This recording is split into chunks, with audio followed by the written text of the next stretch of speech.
Lei Maria da Penha, então, é a Lei 11.340 de 2006, vem trazer um marco importantíssimo de proteção da mulher. Acima de tudo, trabalha no enfrentamento do ciclo da violência, e foi isso exatamente o que vivenciou Maria da Penha ao longo de sua vida, do seu calvário, de sua trajetória. E a Lei Maria da Penha vem estabelecer direitos, obrigações, medidas protetivas e políticas públicas no atendimento da mulher. Aquilo que não tinha até a existência dessa lei.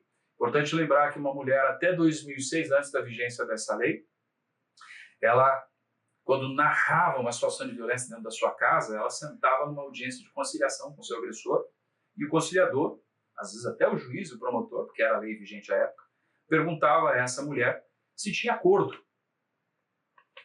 Como pode ter acordo numa situação em que eu estou vivenciando uma violência dioturna por uma pessoa que impõe a sua vontade sobre mim?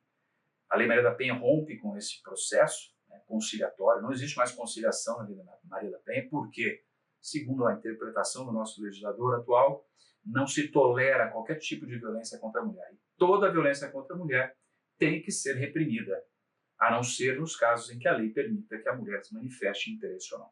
Mas principalmente a violência mais grave, que já é a violência física, ela não depende mais da vontade da mulher. O que dependia até então. Ou seja, a mulher tinha que ir à delegacia e lá ela tinha que dizer se queria processar ou não o seu agressor.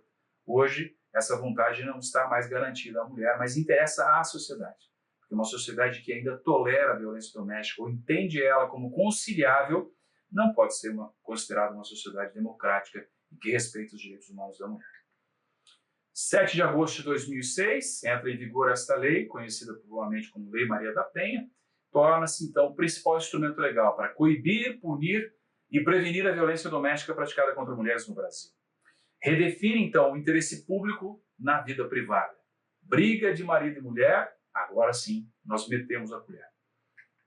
A Lei Maria da Penha define diversos direitos das vítimas, e aqui vamos já mudar esse termo, porque a própria Lei Maria da Penha não usa essa palavra vítima, ela usa a palavra ofendida, aponta a responsabilidade dos órgãos públicos e os caminhos para que se interrompa o ciclo da violência antes que se atinja o desfecho fatal. Lembrando que a violência doméstica familiar, como objeto de estudo, demonstra que a violência contra a mulher no ambiente doméstico e familiar, ele não começa com o feminicídio. Ele começa com pequenas violências e vai avançando gradualmente, com ciclos que estabelecem momentos de lua de mel e outros ciclos em que aumenta esta violência e isso retorna, fazendo com que a mulher se sinta sempre confusa sobre o que está acontecendo. Pois que é fato que nenhuma mulher se junta, se une, se casa com um homem agressor desde sempre.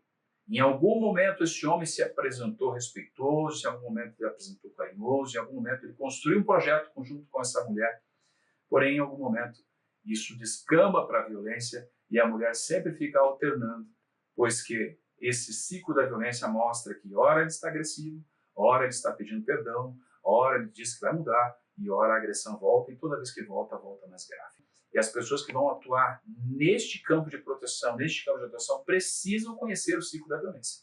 Porque muitas mulheres sentarão à sua frente, homens também, e na oitiva, no trato com essas pessoas, é preciso entender esse ciclo. Quantas vezes esse processo já ocorreu naquela vida, quantos momentos de violência, inclusive progressiva, no ponto de vista da gravidade, ocorreu para que isso seja trazido à mesa do magistrado, auxiliando ele na decisão. Aqui, então, uma ideia, um resumo daquilo que nós falamos sobre o ciclo da violência, sempre começando com um relacionamento estável, e o primeiro passo é o tensionamento. O problema vai aparecer como aparece na vida de qualquer um, seja problemas de ordem pessoal, de saúde, abuso de álcool, de drogas, problema de emprego, falta de dinheiro, discussões de ordem pessoal, que vão aumentando o tensionamento, até que o conflito descamba para algo violento especificamente. Nós vamos falar um pouquinho mais sobre as violências concretas, previstas na Lei Maria da Penha, mas logo depois da violência bate o arrependimento. E aí vem a famosa fase da lua de mel. Esse processo pode levar um dia, pode levar uma semana, pode levar um mês, mas ele volta exatamente para esse mesmo ponto que é o tensionamento. Ou seja, depois da lua de mel, o remorso, a culpa, o pedido de desculpas, o homem volta novamente para os mesmos problemas ordinários da sua vida e, de novo, passa a ser agressivo, descontando os seus problemas na pessoa que está ao seu lado. Geralmente envolve a mulher e também os filhos, que se não são atingidos diretamente pela violência, também presenciam este fator, com os destaques sempre. A cada novo ciclo, essa violência tende a aumentar, começando com ofensas morais, violências psicológicas, avançando para a violência física até a violência mais grave, que é o feminicídio. Portanto, nós conhecendo como funciona, nós podendo entender esse processo, conseguimos evitar uma tragédia que é a perda da vida humana dessa mulher. Porque a experiência nos mostra que esse processo se repete em toda a comunidade, em todos os relacionamentos. Porém, nós sabemos como funciona, nós sabemos como evitar esse problema. A importância, então, do profissional que estará auxiliando, o juiz, a juíza nesse processo, de orientar a mulher, principalmente aquelas que desistem de seus pedidos de proteção, aquelas que estão em processo de instrução e julgamento e que já retomaram o relacionamento, precisam entender que esse processo de violência pode retornar e, às vezes, mais grave. Entender que está tudo bem hoje, que ele melhorou, que ele parou de beber, que ele parou de usar drogas, pode mudar amanhã e ela pode estar em risco novamente. Tem que conhecer os caminhos para sair desse ciclo de violência. A Lei Maria da Penha também estabelece algumas responsabilidades. Aqui eu entro em alguns pontos importantes, porque nós estamos falando em algo relativo à violência doméstica, mais na área criminal, mais na área de proteção. Porém, a Lei Maria da Penha estabelece responsabilidades a todo o poder público. Não afeta somente a área do crime, que é onde geralmente descamba, né? Caem esses processos envolvendo violência contra a mulher, mas também em outras matérias, como família, matéria civil, administrativo, trabalho, tributário. Tudo isso tem relação direta com os direitos humanos das mulheres. Portanto, temos anunciado no Fórum Nacional da Violência Doméstica, dos Juízes da Violência Doméstica e Familiar contra a Mulher, que é anunciado 25, que vai tratar que as normas de tutela de direitos humanos da mulher, da vítima do sexo feminino, prevista na Lei Maria da Penha, não se restringe aos juizados de violência doméstica e familiar contra a mulher, ou seja, se aplica a todos os ramos do direito. Então, os direitos garantidos na Lei Maria da Penha não são restritos ao juizado e às varas criminais que atendem essa matéria, mas a todos os outros, inclusive varas de família, varas de infância e juventude, em que muitos dos senhores ou senhoras poderão atuar concomitantemente. E essas matérias, via de regra, se encontram. Os problemas que nascem, às vezes, na vara criminal, param também na vara de família ou na vara da infância, porque uma família violenta vai afetar também outras tutelas envolvendo disputa de guarda, alimentos, visitas e até situação de risco em que as crianças e adolescentes realmente acabam enfrentando também. Então nós temos também o artigo 4º, importante o auxiliar da justiça entender, é uma regra de interpretação, via de regra é trabalho do julgador, mas também os auxiliares da justiça precisam entender esse mote, precisam entender essa finalidade, que quando nós fazemos a interpretação da Lei Maria da Penha, é sempre uma interpretação para garantir direitos, nunca para restringir direitos.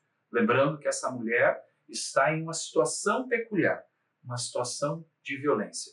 Então a mulher passa então a ser sujeito de direitos e não objeto da lei. Ser tratada como um objeto, como muitas legislações já fizeram anteriormente. Um outro ponto importante é a vulnerabilidade. A vulnerabilidade não é requisito para a aplicação da Lei Maria da Penha, pois ela é presumida pela lei. Quando nós falamos de violência de gênero, voltamos àquela ideia de uma opressão do homem pela mulher por conta de papéis sociais estabelecidos. Portanto, toda mulher dentro de um relacionamento é presumidamente vulnerável.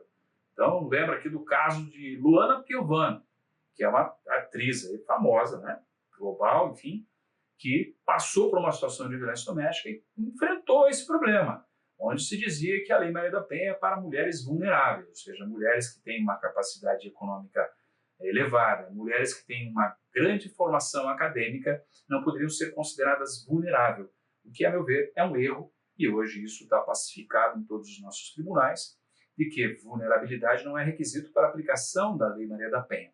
Basta ser mulher. Ser mulher neste país já é uma condição de vulnerabilidade dentro deste ambiente. Basta a gente observar uma mulher que anda num ônibus sem qualquer acompanhamento é uma mulher, via de regra, vulnerável para qualquer outro homem. Basta olhar o número de inquéritos que nós temos de assédio sexual, de importunação sexual, que ocorre nas ruas. Então, não precisa ser uma mulher desprotegida, basta ser mulher para estar numa condição de risco. Aqui os números importantes, que também atravessam essa discussão, envolvendo a violência contra a mulher, mas é importante estabelecermos que, além de ser mulher, existem alguns marcadores que tornam algumas mulheres mais vulneráveis que as outras. Por exemplo, mulheres negras, né? Os números aqui apontam que mulheres negras estão muito mais sujeitas à violência do que as mulheres brancas. Também temos um aumento importante da violência dentro dos ambientes domésticos, principalmente na pandemia, e no ambiente privado, público, na verdade, esse número de violência diminuiu.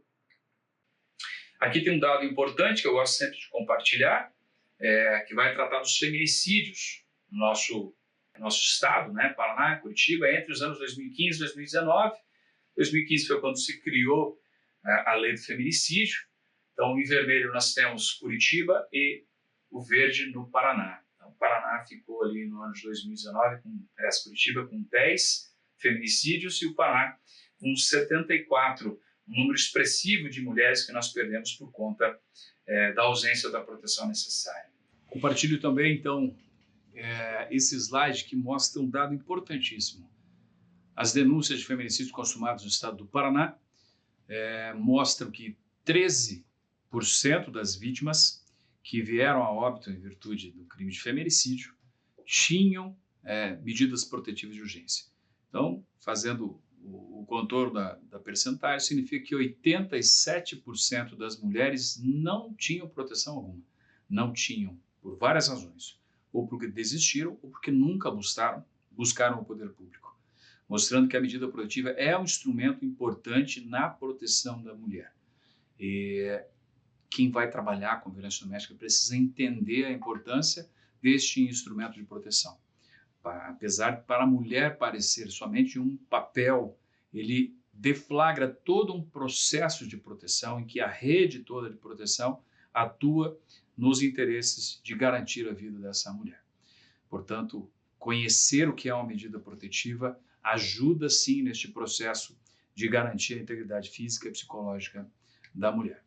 Vou entrar um pouquinho agora no conceito de violência doméstica e familiar. Nós falamos bastante sobre violência de gênero.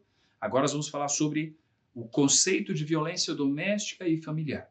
E isso é importantíssimo porque está previsto no artigo 5º da Lei 11.340, que é a Lei Maria da Penha, e estabelece quando a Lei Maria da Penha poderá ser aplicada, porque ela, de fato, não é aplicada a todos os casos. Como o exemplo que eu dei lá daquele acidente de trânsito da mulher que dirigiu o veículo. Ainda que houvesse violência de gênero, não tinha violência doméstica e familiar. E o que é isso? A violência doméstica e familiar é essa preocupação da violência de gênero que ocorre dentro do ambiente próximo à mulher. Ou seja, ela é vítima de violência por pessoas próximas. E aí a lei vai estabelecer. Configura a violência doméstica e familiar contra a mulher qualquer ação ou omissão baseada no gênero que cause morte, lesão, sofrimento físico, sexual, psicológico, moral ou patrimonial. Qualquer dessas violências praticadas baseada no gênero, ou seja, porque a mulher, por ser mulher dentro do ambiente doméstico, configura então a hipótese de violência doméstica familiar. Porém, tem que se enquadrar em 3 incisos do artigo 5º. Primeiro, doméstico. O que é o âmbito doméstico? Corresponde, então, ao espaço físico de convívio permanente de pessoas com ou sem vínculo familiar, inclusive as esporadicamente agregadas. Então, as pessoas devem ocupar o mesmo ambiente físico onde residem, onde convivem, para que haja uma unidade doméstica, uma violência doméstica. O inciso 2 trata do ambiente familiar. Não precisa mais estar no mesmo espaço físico, mas agora são vinculados por laços naturais, por afinidade ou vontade expressa. Então, existe aqui um conceito de família mais amplo. Tio, tia, sobrinho, avó, neto, pai, filha e assim por diante. Tem que ter esse vínculo familiar. pode ser por afinidade com sogro e genro, nora, padrinho, madrinha, mas tem que ter essa relação ainda que por vontade ou por afinidade. E o inciso 3 vai trazer qualquer relação íntima de afeto. Então, exemplo da relação íntima de afeto na qual o agressor conviva ou tenha convivido com a ofendida, mesmo que não viveram juntos, moraram na mesma casa. Exemplo, namoro. O namoro que ocorre mais de uma semana, que já demonstra uma relação íntima daquele casal, mas que termina de forma violenta, permite a aplicação da Lei Maria da Penha. Há uma discussão, inclusive, se essa relação íntima de afeto ocorre com os casais ficantes, que é uma relação muito passageira, efêmera, se permitiria, mas se constituída uma relação íntima de afeto, mesmo que fugaz, é possível, a depender da violência praticada, se for baseada no gênero, a aplicação da Lei Maria da Penha. E um conceito aqui também importante, as relações pessoais enunciadas no artigo 5º independem de orientação sexual. Portanto, não há nenhum problema de aplicar a Lei Maria da Penha para um casal de pessoas homossexuais, tá? Desde que a vítima ou a ofendida seja feminina, seja do sexo ou do gênero feminino, e depois eu vou explicar, inclusive, no enunciado 46 do FONAVID, já tem o entendimento dos juízes da violência doméstica de que se aplica inclusive às mulheres trans. Então, é um homem que se identifica como mulher, né? Então, por isso, mulher trans, que independente de ter feito a alteração do nome no registro ou cirurgia para redesignação sexual, ela se compreende como mulher e, portanto, se foi vítima de violência por qualquer um daqueles fatores anteriores, baseada neste fato de ter se identificado como mulher, também tem os benefícios da Lei Maria da Penha. Tá? Um outro fator importante que é a competência do juizado de violência doméstica. Então, ele não se restringe aos crimes cometidos em razão do gênero na forma do artigo 5º e 7º, não sendo suficiente que a mulher seja do sexo feminino. Portanto, aqui é importante a gente entender que, além de ter cometido o crime no ambiente doméstico, familiar ou relações íntimas de afeto, a vítima seja mulher, tem que ser baseado no gênero. Se o motivo da violência, se a razão da violência não foi por fato de ser mulher, mas por uma outra razão, é possível, então, que essa lei não se aplique no caso. O artigo enunciado 24 do FONAVID vai tratar desse ponto.